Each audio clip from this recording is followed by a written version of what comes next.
सभी ने कल के दिवस में श्रवण किया। आइए और वहां से आगे की कथा को आप सभी रसपान करेंगे। और कमेटी के सदस्यों से भी अनुरोध है कि आप इन्हीं भक्त प्रहलाद के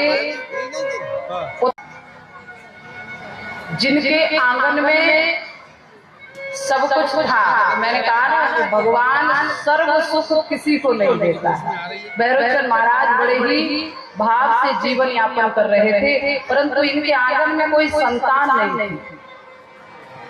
मैंने जहाँ तक पुराणों को पढ़कर देखा है, कथावाचिका सूर्य वंश के जितने भी राजा हुए बिना तपस्या किए, बिना कोई परिश्रम किए इनके आंगन में संतान नहीं हुई।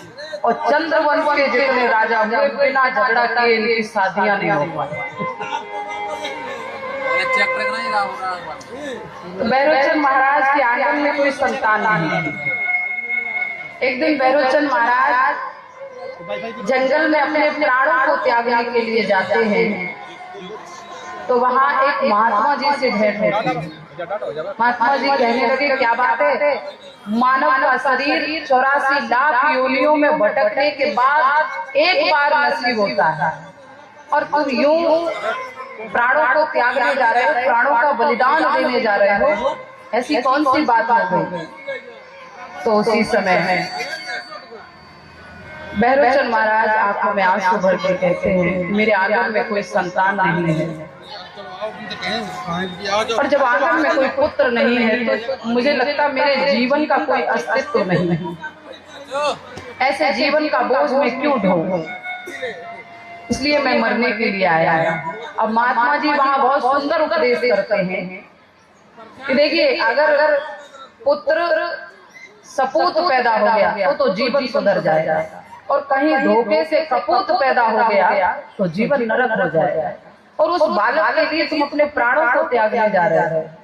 भैरवचंद महाराज कहने लगे, तुम्हारे ज्ञान की बातें अब हमारे दिल पर कोई असर नहीं करती, और ये बिल्कुल सत्य बात है। आपने देखा होगा, कोई व्यक्ति अगर अधिक दुखी है उस समय आप उसे ज्ञान दोगे तो वो ज्ञान श्रवण नहीं करता है। भैरवचंद महाराज ने आज कह दिया है कि देखो, अगर कुछ कर सकते हो तो मेरे दुख का निवारण करो, ज्ञान का उपदेश मत करो। तुम्हारे ज्ञान की बातें अब मुझे अच्छी नहीं लगती। तो महात्मा जी समझ गए कैसे फंस चुका है। तो महात्मा जी ने मत गई तो ये फल विफल हो जाए।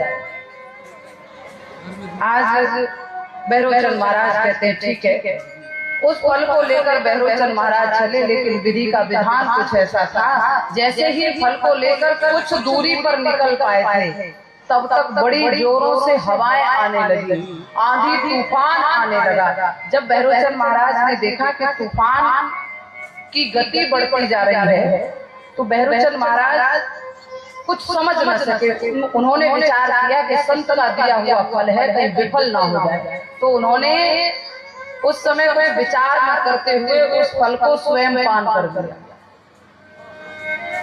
बोले इसमें हवा लगेगी तो विफल हो जाएगा, तो इससे बढ़िया हम खुद पान कर लेते हैं। उन्होंने स्वयं पान कर लिया। मेरे भगवत प्रेमियों, संत का दिया हुआ वचन था, खाली तो जा नहीं सकता है। भैरवचंद महाराज ने फल को पान करने से गर्व को धारण किया। अब भैरवचंद महाराज ये दिल की बात किसी को बता नहीं पा रहे हैं। अब इधर भैरवचंद महाराज का गर्व बढ़ता जा रहा है। उन्होंने एक दिन विचार किया, जब 9 महीने का समय पूर्ण हुआ, कि अगर मैं यहाँ बालक को जन्म दूंगा तो प्रजा के लोग मेरी हंसी करें। तो भैरवचंद महाराज जंगल में जाते हैं और कटारी से अपने पेट को फाड़ दिया। अब इस बालक को लाकर के इसका लालन पालन किया गया। भैरवचंद महाराज के आंगन में उसको छोड़ा गया, उनकी पत्नी को सौंपा गया। धीरे धीरे बालक आंगन में सयाना होता है, क्योंकि महात्मा जी का दिया हुआ फल था। वो बालक बड़ा ही धार्मिक व्यक्ति का बालक हुआ।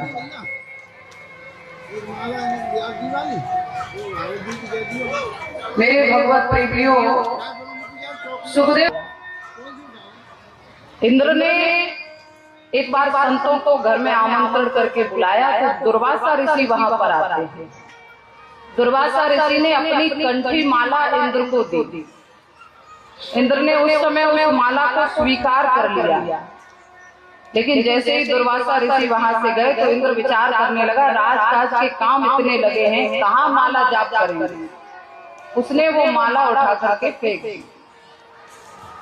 दुर्वासा ऋषि उसी मार्ग से होकर जा रहे थे। उन्होंने देखा कि कंठी माला है, हाथ में उठाते ही वो अपनी माला को पहचान गए। दुर्वासा ऋषि ने कहा, इंद्र 3 लोक 14 भुवन का तुझे इतना नाज है, मैं तुझे श्राप देता हूँ कि वो तुझसे छीन लिए जाए। अब वैसे तो देवताओं को सभी प्रेम करते, लेकिन फिर भी एक व्यक्ति गया है। तो शुक्राचार्य जी ने जाकर के दैत्यों से कहा कि अभी इंद्र श्रापित है, आक्रमण करके इंद्रासन छीन लो। दैत्यों ने आक्रमण किया, इंद्रासन छीन लिया। अब सभी देवता नारायण भगवान के पास जाते हैं कि प्रभु मेरी रक्षा करो। क्यों, क्या हुआ? बोले 3 लोक 14 भवन दैत्यों ने छीन लिए हैं, अब मैं कैसे जीवन यापन करूं? तो नारायण भगवान समझा रहे हैं कि देखो, दैत्यों से हमको पता था समुद्र में से अमृत निकलेगा। बोले कि जब समुद्र का मंथन होगा और अमृत निकलेगा तो मैं तुम सबको अमृत पिला दूंगा और तुम सब अमर हो जाओगे। और जब अमर हो फिर उसका मंथन करते हैं तब उससे माखन निकालते हैं। तो उसी प्रकार जब मंथन करते हैं तो क्या चाहिए होता है मंथन के लिए? लकड़ी की जो होती है, क्या बोलते हैं तुम्हारे यहाँ? हाँ, जो भी बोलते हैं वही। अब भाई उसकी जरूरत है, इतनी बड़ी किसी मार्केट में मिलती है? बसंतराय मिल जाएगी? नहीं ना। तो देवता कहने लगे कि महाराज मुझे उपाय बताओ, समुद्र का मंथन कैसे होगा? तो नारायण भगवान कहते हैं कि मद्राचल पर्वत को लेकर मद्राचल पर्वत को लाया गया। अब इतना विशाल पर्वत है, कैसे घूमेगा? इसमें एक रस्सी लगाते हैं ना, तभी तो मंथन करते हैं। कुछ अगर कम है तो हाथ से ही कर लेते हैं, अगर ज्यादा मात्रा में तो रस्सी के सहारे से करते हैं।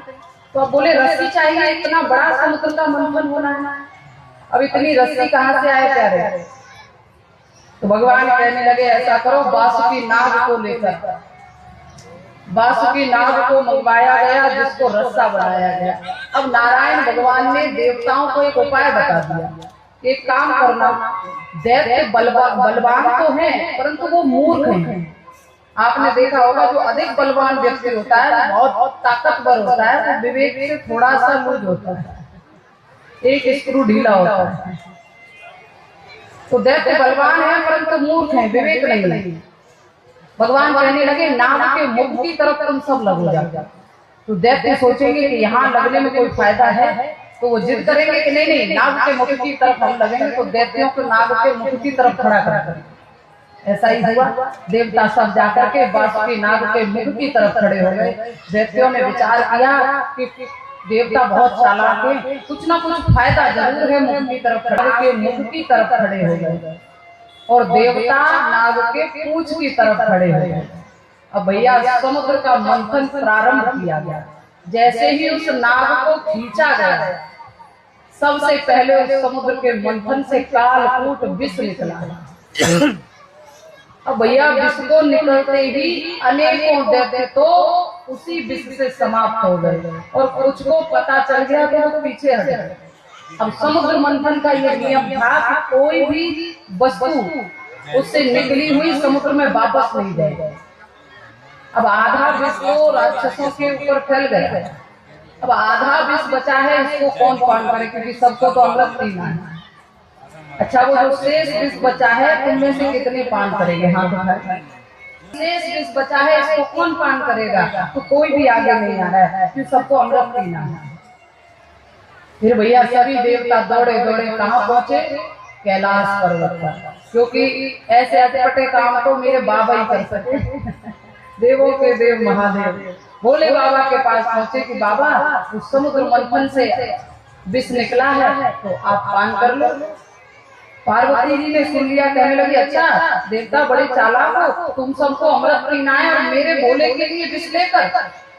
भोले बाबा कहने लगे पार्वती अगर देवताओं के हित के लिए जान चली जाए तो कौन सी बड़ी बात है, कोई बात नहीं।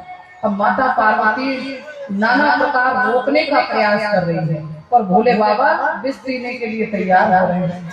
मैया ने एक उपाय सोचा। मैया कहने लगी एक बार अगर कोई पत्नी अपने पति से पूछे कि तुम्हारे शरीर में मेरा स्थान कहाँ है, तो पति पटाख से कह देगा देवी के हृदय में। उन्होंने कहा क्यों? बोले जब आप विष पान करोगे तो गले से उतर कर नीचे हृदय में भी आएगा और वहां पर मैं बैठी हूँ तो मेरी मृत्यु हो जाएगी। भोले बाबा कहने लगे पार्वती चिंता मत करो, हम उसको गले से नीचे ही नहीं कर लेंगे। अब भोले बाबा चले हैं। भोले बाबा ने विष को पान किया और अपने कंठ पर ही उसको रोक दिया। जब कंठ पर रोका तो विष के कारण भोले बाबा का कंठ नीला हो गया, जिस कारण से भोले बाबा का नाम रखा गया नीलकंठ महाराज। बोले नीलकंठ महाराज की। अब भैया समुद्र का मंथन पुनः प्रारंभ होता है। मंथन से कामधेनु गाय निकली। अब समुद्र मंथन से जो भी निकल रहा है सब उसको ले रहे हैं, कोई कुछ ले रहा है, कोई कुछ ले रहा है। बस वो एक विष था जिसके लिए सोचा जा रहा था कि कौन पिएगा। अब तो जो भी निकल रहा है वो कोई ना कोई ले ही रहा है, कोई कह रहा है गाय हमको दे दो, कोई कुछ सब ले रहे हैं। कुल मिलाकर के समुद्र के मंथन से 14 रत्न निकले हैं। आइए ध्यान दें कौन कौन से वो 14 रत्न निकले। समुद्र का मंथन जब हुआ तो जो 14 रत्न निकले वो एक क्रम से निकले। पहले तो हम आपको ये बताएंगे कि समुद्र के मंथन से कौन कौन से रत्न निकले, फिर उसके बाद इसका सार समझाएंगे। समुद्र के मंथन से सबसे पहले कालकूट विष निकला, दूसरी बार में कामधेनु गाय निकली, तीसरी बार में उच्चैश्रवा घोड़ा निकला, चौथी बार में ऐरावत हाथी निकला। जब ऐरावत हाथी निकला इंद्र कहने लगे भैया हाथी तो मुझे दे दो। अब उस हाथी के लिए झगड़ा होता है आपस में। फिर आखिरकार नारायण भगवान ने आकर के पंचायत कर दी, बोले इंद्र को दे दो क्योंकि वो इंद्रासन के अधिकारी हैं तो उनको दे दो। पुनः समुद्र का मंथन प्रारंभ हुआ। ऐरावत हाथी इंद्र ने ले लिया। अब भैया वहां से कौस्तुभ मणि निकली है, एकदम हीरे की तरह चमक रही है। 5 जन्य शंख निकला जो भगवान विष्णु को दिया गया। पारिजात का पेड़ निकला, अप्सरा रंभा निकली। अब उस समुद्र मंथन से चंद्रमा निकला। पुनः मंथन प्रारंभ किया गया। देवी लक्ष्मी हाथ में वरमाला लेकर के निकली। अब जब देवी लक्ष्मी वरमाला लेकर के निकली, इतनी सुंदर युवती को देखकर, स्त्री को देखकर सबका मन लालायित हो गया। अब सब अपनी अपनी बढ़िया सुंदर से लड़की दिख जाए, नौजवान बंधु बांधव फटाफट हेयर स्टाइल संभाल लेते हैं। वैसे सब अपने अपने बाना को संभालने लगे कि माला फूलन की जाने किनके गले पड़े। नारायण भगवान एक तरफ कोने में खड़े हैं और देवताओं ने अपनी शक्लें सुधार ली। दैत्यों ने भी अपने कंधे देख लिए फुला फुला करके, बहुत बलशाली हूँ, मेरे ही गले में माला पहनाई लक्ष्मी। माता लक्ष्मी सबसे पहले दैत्यों के सामने जाकर खड़ी है। विचार करती है बलशाली है परंतु मूर्ख है। अब देवताओं के सामने गई, लंबी तो नहीं भगवान कौन हो गए। जैसे कवि ने कहा है कि जब किसी के साथ विवाह हो जाता है तो उसकी पत्नी का नाम उसके साथ जुड़ जाता है। जैसे नारायण भगवान का विवाह लक्ष्मी जी के साथ में हुआ तो उनका नाम का विवाह माता पार्वती के साथ में हुआ, तो पार्वती का एक नाम उमा भी है तो उनका नाम उमा शंकर पड़ गया। लेकिन लेकिन ये समझ नहीं आया कि तुम बिना शादी किए राधे श्याम कैसे हो। तो आज लक्ष्मी जी वरमाला पहनाती है, बोली लक्ष्मी नारायण भगवान की। समुद्र का मंथन पुनः प्रारंभ होता है। अब समुद्र मंथन से अप्सरा रंभा निकली है, अमृत का कलश लेकर के निकली। कुल मिलाकर के उस समुद्र के मंथन से 14 रत्न निकले। अब भैया जैसे ही अमृत का कलश निकला, अब सब तो नजर वही गड़ाए हुए थे।